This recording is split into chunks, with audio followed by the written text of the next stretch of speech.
Momento Anefac. Bem-vindos a mais um episódio do podcast Momento Anefac. Meu nome é Emerson Dias, sou o vice-presidente de capital humano aqui da Associação Nacional dos Executivos de Finanças, Administração e Contabilidade, que carinhosamente chamamos Anefac. Antes de apresentar os nossos convidados de hoje, eu queria pedir a você duas coisas. Primeiro, nos acompanhar nas redes sociais, estamos presentes no YouTube, Facebook, Instagram e no LinkedIn. E segundo, visitar o nosso site, anefac.org, onde você encontrará e poderá ler a nossa revista digital com conteúdos relevantes do mundo das finanças, administração, economia, tributos, tecnologia e capital humano. Muito importantes para você, para a sua carreira, para o seu negócio, além de informação sobre a nossa agenda de eventos. Bem, no podcast de hoje, nós temos a presença de 6 diretores executivos da nossa associação.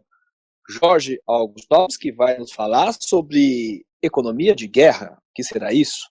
Depois nós teremos Davi Calas, que vai nos trazer 4 temas que as empresas não podem deixar de pensar na formação do seu comitê de crise.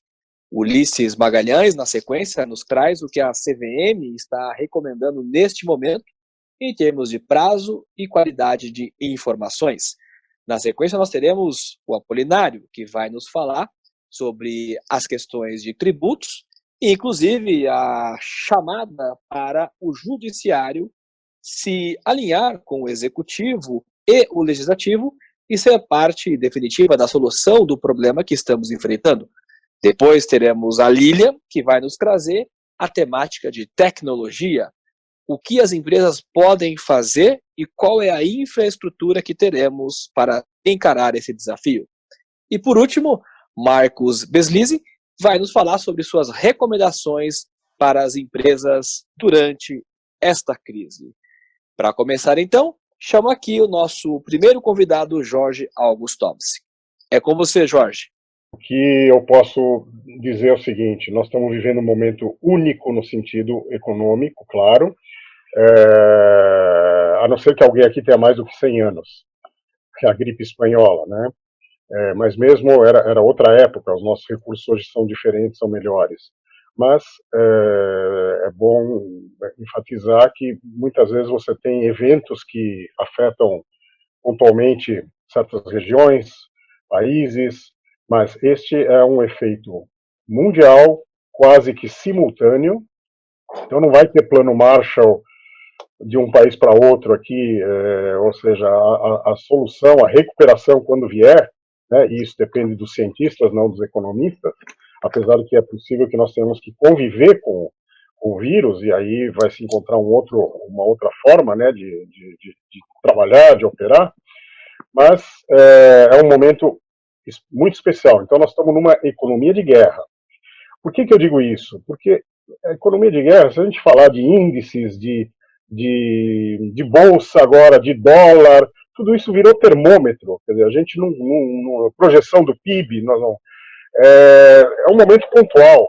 Quer dizer, se a gente falar que a projeção do PIB foi de 2,5, 2,8 há pouco tempo, nos extremos, né, das projeções do mercado, para -1, né, o Boletim Focus hoje revisou de 1,68 para 1,48, mas a gente tem, principalmente as instituições de fora, projetam o PIB brasileiro negativo, menos 0,4%, 1%, ou seja, a gente está falando de recessão e de estagnação, espero que não seja junto com inflação. Então, esse é um cenário. E dentro desse cenário que nós estamos vivendo, né, precisamos pensar que quando se retomar, a gente tem que pensar que vai ter o day after, e na retomada tem uma inércia, quer dizer, as coisas não vão ser instantâneas. Então, muitas medidas que estão sendo tomadas estão sendo revistas, o governo está agindo, né? E está aprimorando o processo, né? Você tem informações de última hora, os 55 bilhões do BNDES do fim de semana, o pacote do governo de 180 bilhões, 8 bilhões para o Nordeste essa tarde. Então, tudo isso é claro que é ótimo. O socorro às empresas Diz, bom, mas e as pessoas? Sim, também as pessoas estão sendo socorridas de certa forma, mas se você não preservar as empresas, não vai preservar os empregos.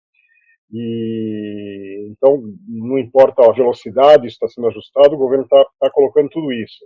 Agora, quando eu falei de PIB e de dólar, bolsa, inflação, né, o IPCA, a gente tem que pensar o seguinte: imagina que nós estivéssemos agora num carro, numa estrada. A gente olha o velocímetro, entende, olha o contagiros, entende. Só que de repente tem um obstáculo muito grande nessa estrada. Parou tudo. Não adianta mais se olhar velocímetro, não adianta mais se olhar contagiro. A gente sabe que está zero, está zerado, está parado ou está indo para trás. Então, neste momento, são medidas que não tem nada a ver com os planos econômicos, com a aprovação, é o ponto positivo que os três poderes conversem melhor, é claro, mas nesse momento, realmente, a economia de guerra é preservar, é salvaguardar as pessoas com menos recursos, com menor poder aquisitivo, esses vão sofrer mais, e tomar cuidado com essa parada que nós estamos fazendo. Agora é uma opinião pessoal, mas nessa parada, se você pegar a população menos beneficiada, independente do problema de saúde, independente de eles conseguirem se socorrer, eles podem passar fome, eles podem não ter recursos para comprar comida. E aí a gente conhece essa história, quer dizer, o risco de tumulto, não estou dizendo que vai acontecer isso, mas precisa prestar muita atenção. Tumulto, saques, né? Então, eu acho que o governo está sendo assertivo, vamos dizer assim, claro, não importa a velocidade, tem gente que critica o tempo, tal, mas ele está revendo as medidas. Então, basicamente, numa visão geral, acho que é isso que a gente poderia falar agora. Obrigado, Jorge. Realmente é uma economia de guerra, né? A palavra que você trouxe aí reflete bem esse momento que estamos vivendo e os termômetros que precisamos olhar, mas no fundo, estamos aí navegando sem muitos dos nossos grandes indicadores, né? Então, acho que esse é um ponto importante para a gente pensar. E aí eu queria chamar para reflexão agora o Davi Calas. Como é que as empresas nessa economia de guerra, né, usando alguns termômetros e alguns indicadores e painéis de controle que não mostram a realidade, com projeções, né, das mais diversas, como é que as empresas devem agir neste momento para criar comitê de crise, Davi? Como vai, Emerson? Prazer estar com você, prazer estar com os ouvintes, o pessoal todo da NEFAC e com todos os meus colegas. O Emerson, é muito difícil, né? O que a gente tem visto acontecer nas empresas é a criação de um comitê de crise para lidar com esse tipo de situação. E, basicamente, eu elencaria 4 grandes temas principais a serem tratados nesse comitê de crise. O primeiro, que é o mais importante, é cuidar das pessoas, cuidar dos empregados, cuidar, né, da questão da saúde, garantir algum tipo de conforto para os empregados nesse momento, né, fazer o que é possível, não é o momento de fazer o que é melhor, é o momento de fazer o que é possível. Tá? Segundo, é gerenciar bem o capital de giro. Né? Dependendo do setor, pode ter aí uma queda brusca, pode ir para zero por semanas ou meses. Então, a gente tem uma incerteza muito grande. Tá?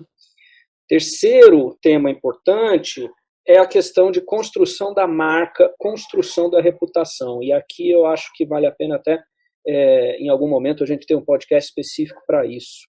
Não é o momento das empresas terem comportamentos oportunistas, não é o momento de ganhar dinheiro, é o momento de construir marca.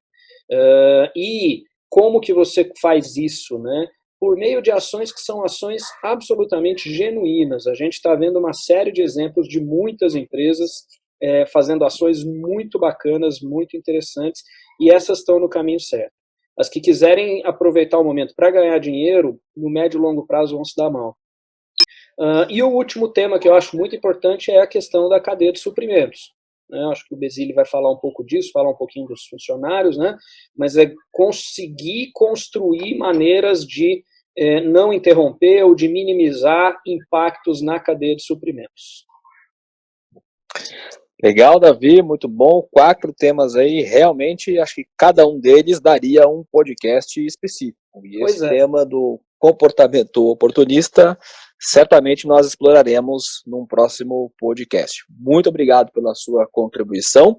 E eu pulo diretamente agora para Ulisses Magalhães, que vai nos dizer o que aconteceu aí com a CVM e o que ela disse para as empresas. Olá, pessoal, obrigado pelo convite. Emerson, e um prazer estar com os demais colegas aqui do corpo diretivo da ANEFAC.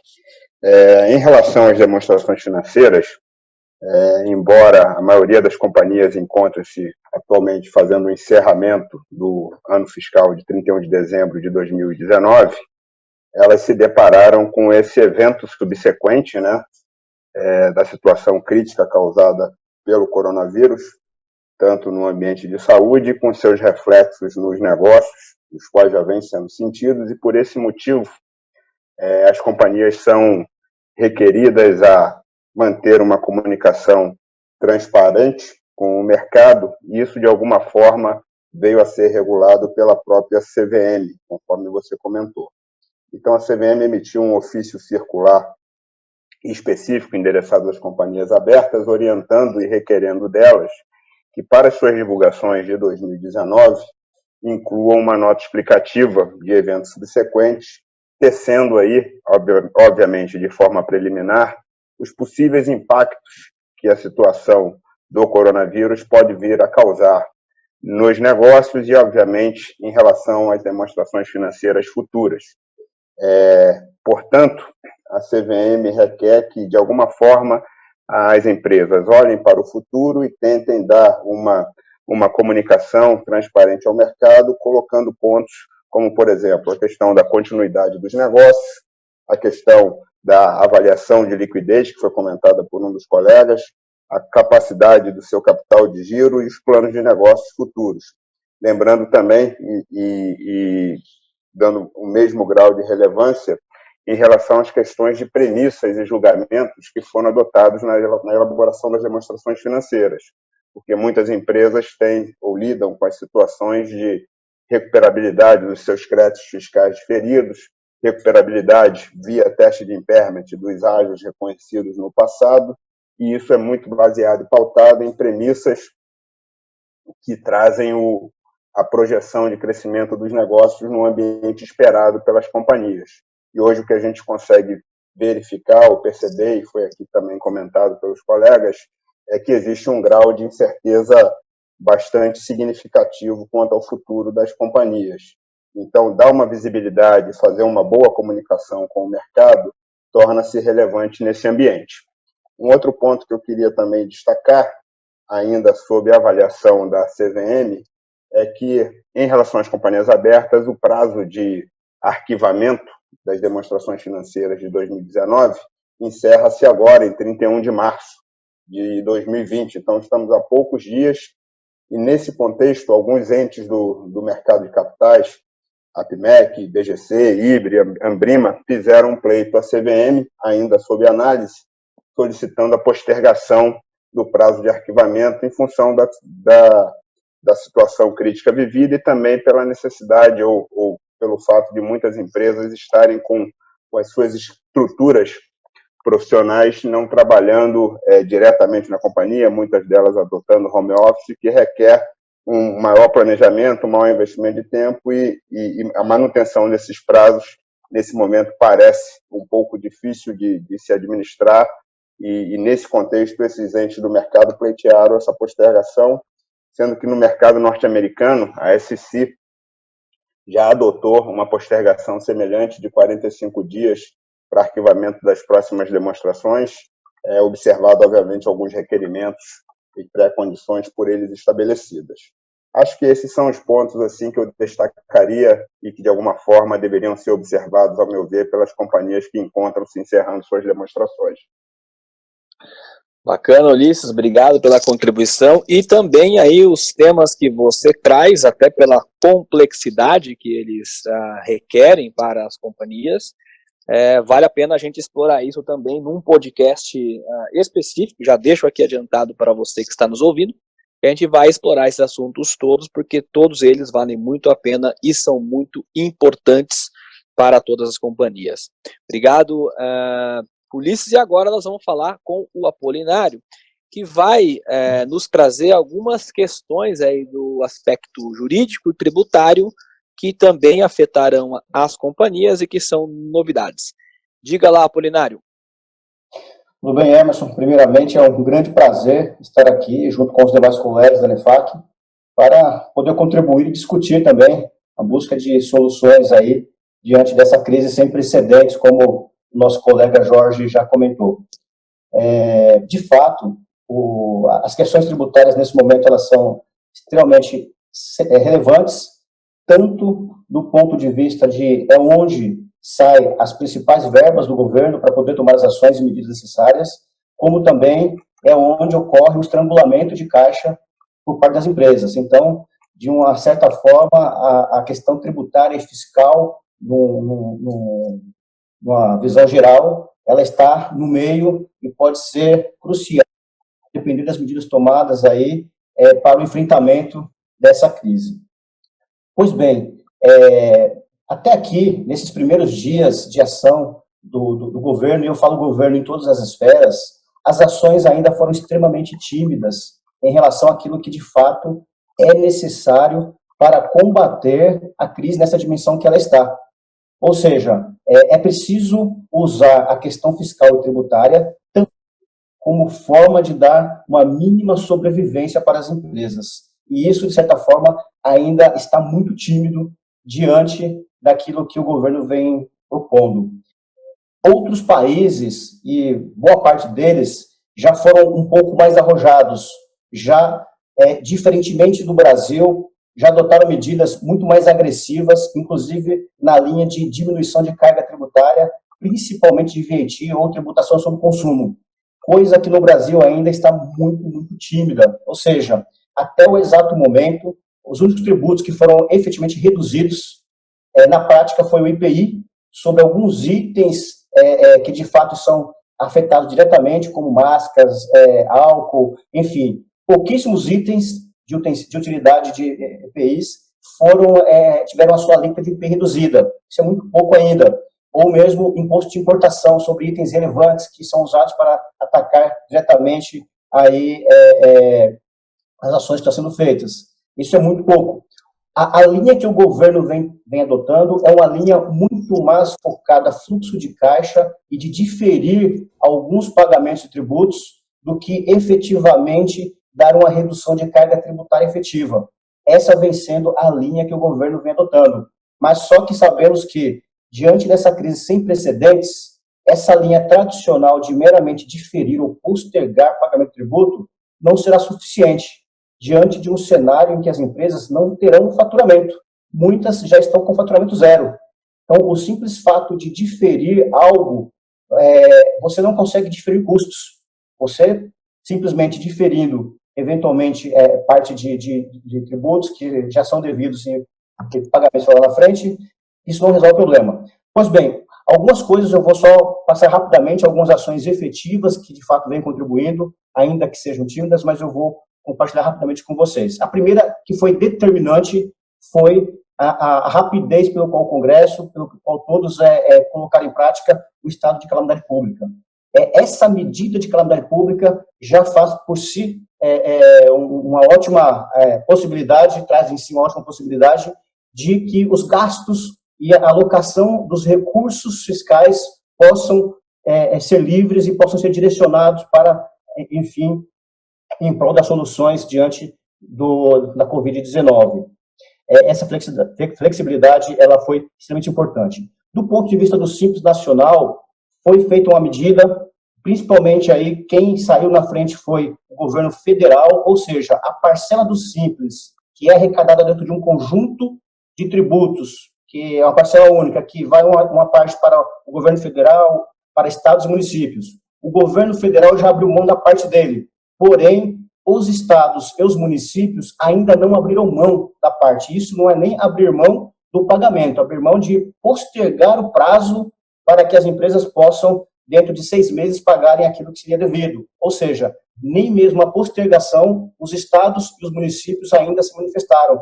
Ou seja, somente o estado de Alagoas, até esse momento, foi o estado que também abriu mão de receber a parcela do Simples, que também vem embutida nesse momento. Então, já fica aí um alerta para os estados, para os municípios, que, como boa parte dos contribuintes afetados são os pequenos empreendedores, seria fundamental que os estados e municípios também entrassem nesse momento com essa ajuda para os pequenos empresários.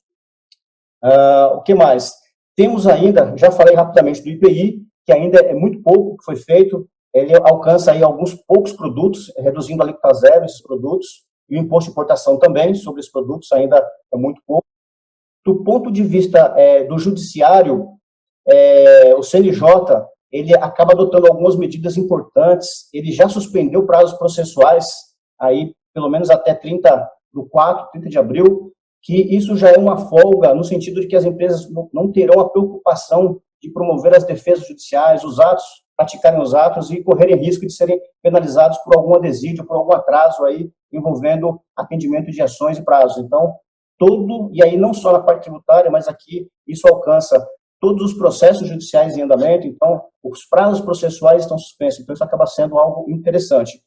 Os únicos que ficaram fora dessa agenda de prazos processuais ficam fora disso as ações que tramitam no STF e também no âmbito eleitoral. Esses tribunais, os prazos continuam correndo, as ações continuam correndo e não são afetadas por essa paralisação temporária ou suspensão de prazo. Na prática, essa suspensão de prazo do prazo judiciário, ela se equivale a uma férias forense, ou seja, onde a magistratura acaba parando, os tribunais acabam parando e os prazos deixam de correr durante esse período. Na prática, o que vem acontecendo é isso nos tribunais. Um outro ponto interessante que o judiciário também fez, aí eu falo em relação ao STF, ele também redirecionou ainda uma pequena parcela, 1,5 bilhão, que era oriundo da Lava Jato, ele direcionou para as ações voltadas ao combate ao coronavírus. Aqui começa a ter um exemplo do que, de fato, os poderes precisam fazer.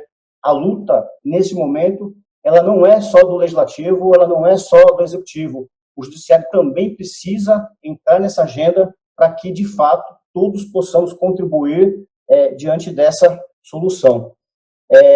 Tribunais administrativos, como o CARF, as sessões também já estão suspensas até 30 de abril.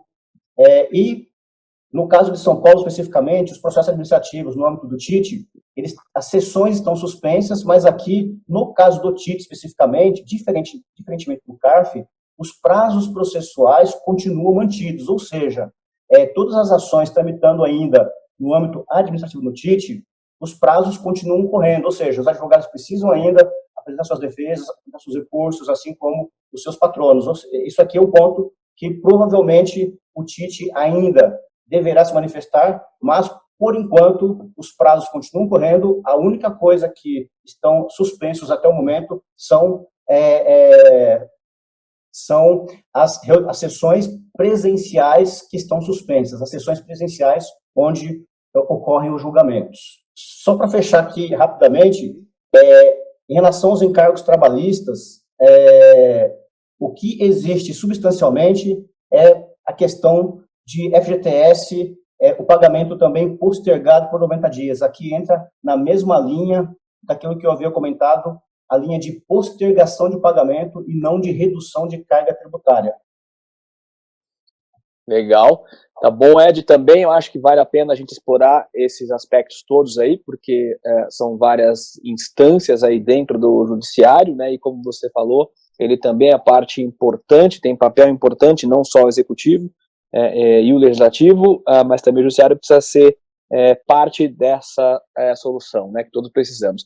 E aí, pulando direto agora para os aspectos de tecnologia, eu queria trazer a Lilian, que é a nossa VP de tecnologia, para falar como a tecnologia tem ajudado as empresas e responder, inclusive, pessoas que têm perguntado sobre a infraestrutura que nós temos no Brasil. Nós teremos suporte, Lilian?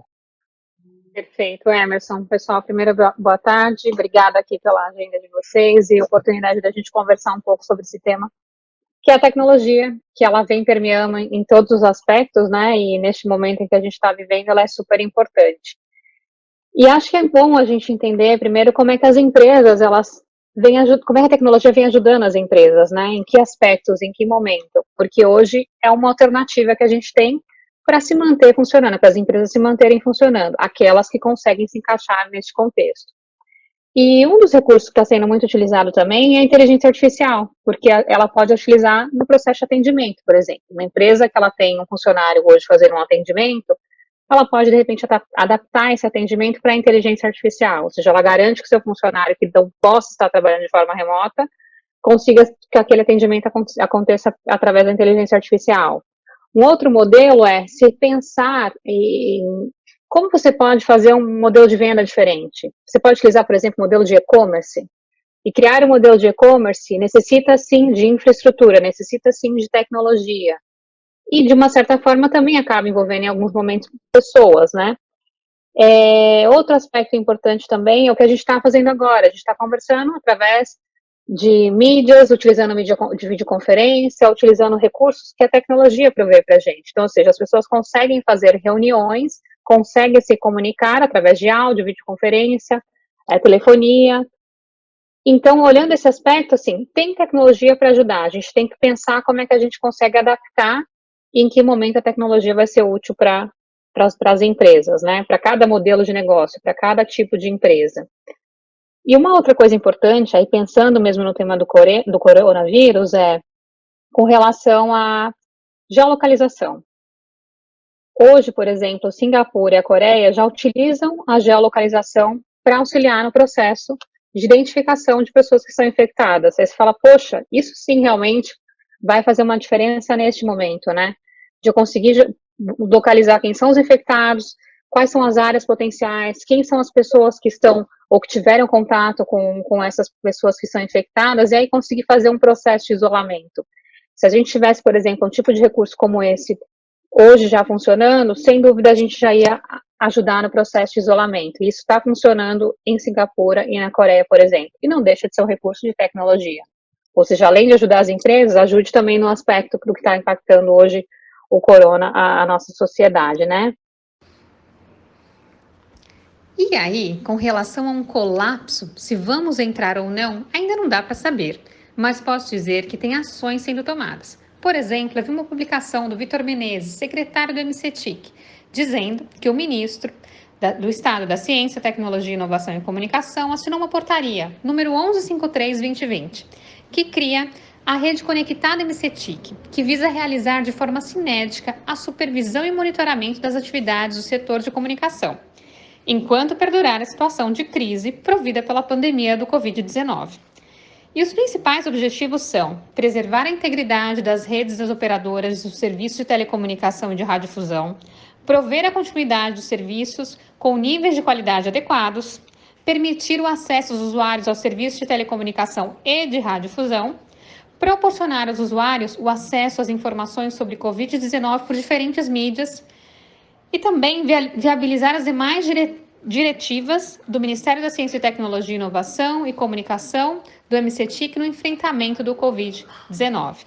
O comitê está sendo coordenado pelo ministro do Estado da Ciência, Tecnologia e Inovação e vai contar com a participação de todos os autores do setor de comunicação, de radiodifusão e satélites.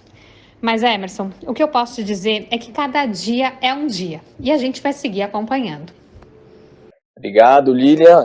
Cada dia é um dia. E nós aqui da NEFAC também estamos assim, né? Cada dia a gente traz algum assunto para discutir, para manter você associado à NEFAC e ouvinte desse nosso podcast bem informado.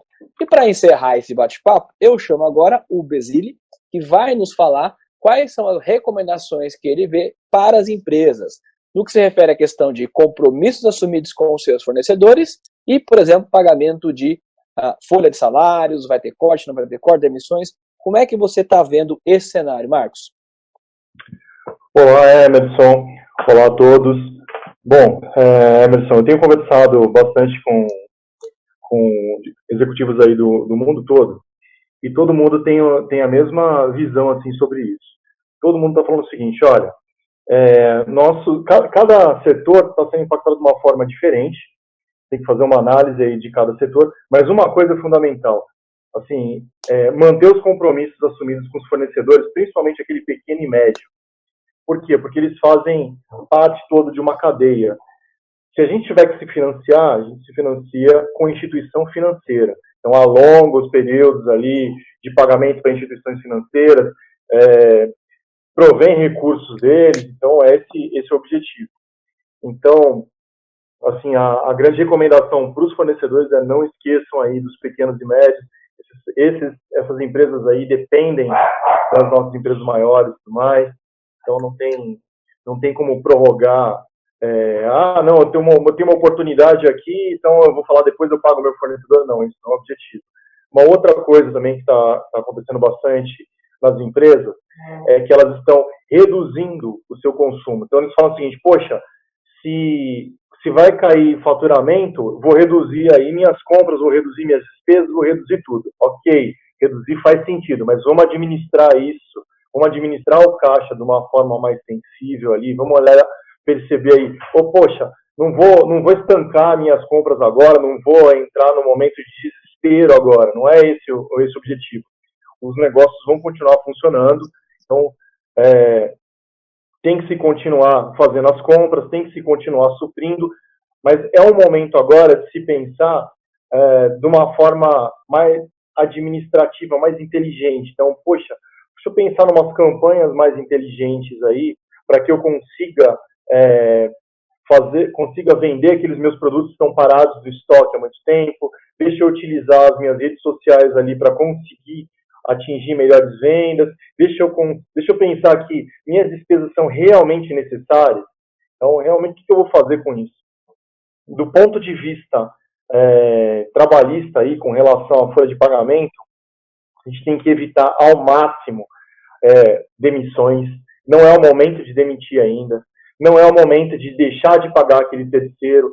Puxa vida, o cara vem aqui, emitiu uma nota uma vez por mês. Não, peraí, vamos pensar como nós vamos fazer esses serviços aí de uma forma diferente, vamos agir com bom senso. Por quê? Porque nossa economia, ela funciona como um carrossel. Então, se todo mundo começar a parar de pagar, todo mundo fala assim, não, é o seguinte, não vou dispensar todo mundo aqui. Realmente o impacto vai ser maior para todo mundo. Então, é o momento de desacelerar e não no momento de parar. Com relação, tem férias vencidas? Dá para colocar de férias? Ok, vamos colocar de férias. Evitar o corte o máximo possível. Lembrar que agora nós estamos num momento que muitas pessoas estão fazendo home office. Então, poxa, vamos ter bom senso nesse home office. Como assim, tratar isso? Então, óbvio que dentro de casa a gente não tem aquele mesmo rigor de controle de horas e tudo mais. Então, não é necessário. A gente tem outras ferramentas para tratar disso. Está no momento agora de todo mundo ser mais criativo, se usar mais o bom senso, ter mais paciência, assim, se organizar. Então, isso que é o que eu tenho conversado com as pessoas aí. Esse é a nossa tendência. Então, por exemplo, tem congresso, tem convenções, tem isso, aquilo, vamos cancelar tudo. Não, é o momento de falar assim, peraí, vamos encontrar saídas melhores, vamos ver como nós vamos fazer isso aí, não tem que projetar, não, é o momento agora de parar tudo. Não, não é. É o momento de reduzir, de pensar de uma forma mais inteligente. A gente não sabe ainda como vão ser o impacto para os próximos meses. Vamos sentindo e administrando o nosso caixa de uma forma tranquila para que a gente não tenha um impacto maior na economia. Muitas vezes tem muita gente perguntando agora o seguinte: poxa, se eu estivesse fazendo meu orçamento, como seria? Que medidas eu vou tomar agora? Calma. Não é momento de fazer corte. O pessoal está falando, vamos fazer corte de 25%, de 50%. Não é o momento. É o momento de falar, vamos reduzir, desacelerar e não parar. Bom, acredito que você tem bastante informação para caminhar nesta crise. Veja, a ANEFAC trouxe para você um pouco da nossa amplitude de atuação e como isso pode ajudar você nos temas de economia, finanças, contabilidade, tributos, tecnologia e a vida da empresa. E isso é só uma parte do que a gente pode fazer por você.